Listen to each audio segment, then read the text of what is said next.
A defiant Iranian President Hassan Rouhani boasted Thursday that there is no limit to his country's level of uranium enrichment, just days after European powers raised concerns about the Islamic Republic backing away from a 2015 nuclear deal. Rouhani's comments follow an announcement from Iran in the wake of General Qasem Soleiman's killing that the country will no longer respect limits set on how many centrifuges it can use to enrich uranium.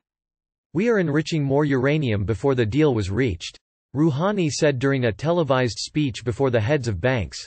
"Pressure has increased on Iran, but we continue to progress.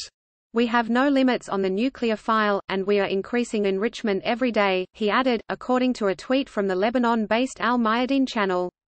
European powers say Iran not meeting terms of deal, threaten more sanctions. But Iran so far has only modestly increased its nuclear activity, the Associated Press says. In recent months it has boosted its enrichment of uranium to 4.5%, higher than the 3.67% limit set by the agreement but far from the 20% enrichment it was engaged in before the deal. Uranium must be enriched to 90% to be used in a nuclear weapon. President Trump withdrew from the nuclear agreement in May 2018, in part because it did not address Iran's support for armed groups across the region and its ballistic missile program. The U.S. has since imposed crippling sanctions on Iran's economy. Iran continued to abide by the agreement until last summer, when it began openly breaching some of its limits, saying it would not be bound by the deal if it saw none of its promised economic benefits.